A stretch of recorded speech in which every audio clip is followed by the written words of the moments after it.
बिस्मिल्लाहिर्रहमानिर्रहीम। अस्सलाम वालेकुम। Welcome to Masooms food secrets. आज हम बनाएंगे बहुत ही कम और सिंपल इंग्रेडिएंट्स के साथ, ना कंडेंस मिल्क ना व्हिपिंग क्रीम। हमें कुछ ना मशीन, कुछ ऐसी चीज़ नहीं चाहिए जो आपके पास आराम से अवेलेबल नहीं होगी। उससे बनाएंगे आज हम वैनिला आइसक्रीम। और सबसे पहले हमने कप के अंदर 3 कप दूध लिया है फुल फैट। तो आपने फुल फैट 3 कप दूध लेना है और साथ ही आप इसके अंदर हाफ कप चीनी ऐड करेंगे। ये बिल्कुल परफेक्ट का रेशो है। अब आपने चीनी को दूध के साथ अच्छी तरीके से मिक्स कर लेना है। फ्लेम यहाँ पे आपका मीडियम टू लो रहेगा, क्योंकि हमें इस दूध को अच्छे तरीके से पकाना है। और साथ में इसके अंदर ऐड कर देंगे half cup powder, milk powder, कोई सा भी, किसी भी ब्रांड का आप ले सकते हैं। मिल्क पाउडर से ये होगा कि हमें जो है वो एक्स्ट्रा कोई कंडेंस मिल्क या व्हिपिंग क्रीम नहीं चाहिए होगी। और 1 टीस्पून आपने बस इसके अंदर वैनिला एसेंस ऐड करना है, क्योंकि हम वैनिला आइसक्रीम बना रहे हैं। तो बस यहाँ पे आप इसको ऐड कर देंगे। तो इतने सिंपल इंग्रेडिएंट्स के साथ आज हम वैनिला आइसक्रीम बनाएंगे। अब आपने दूध को इतना पकाना है कि दूध जो है वो बॉयल होने लगे और रिड्यूस हो जाए, ऑलमोस्ट हाफ़ हो जाए। और साइड में आपने एक ठंडा हाफ कप दूध लेना है, उसमें 1 टेबल स्पून कॉर्न फ्लोर आपने ऐड करना है। तो इससे जो है वो दूध के अंदर कंसिस्टेंसी आएगी और आइसक्रीम का जो टेक्सचर होता है वो हमें मिलेगा।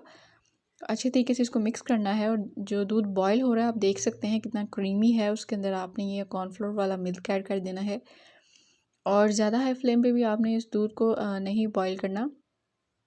इसके अंदर जो हमने मिल्क पाउडर ऐड किया उससे इसके अंदर बहुत क्रीमीपन आ जाएगा, बड़ा कंसिस्टेंसी जो है बड़ी थिक हो जाएगी। यहाँ पे आप इसको देख सकते हैं और फील भी कर सकते हैं अपनी आँखों से कि कितना क्रीमी टेक्सचर हो चुका है दूध का।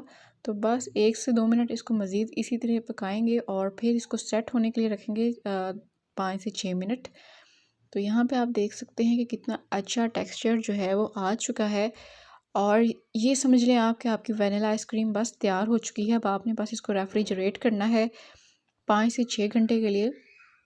अच्छा होगा कि अगर आप इसको 7 से 8 घंटे करें, लेकिन 5 से 6 घंटों में भी हो जाएगी।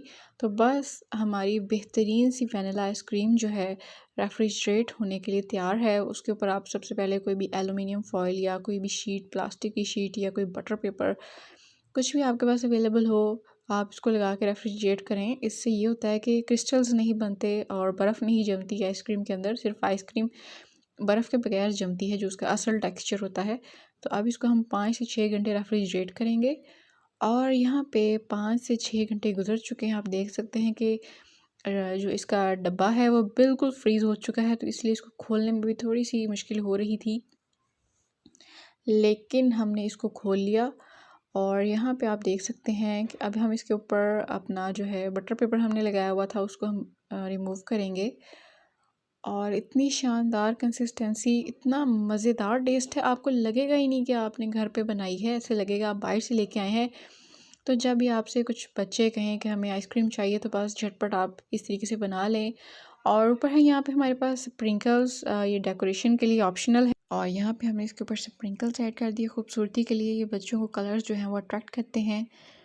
और मज़ेदार सी वैनिला आइसक्रीम, मुंह में घुलने वाली, आंखों को अच्छी लगने वाली और जो है मज़ा देने वाली हमारी वैनिला आइसक्रीम जो है वो तैयार हो चुकी है। इसी तरीके से आप भी बनाएं।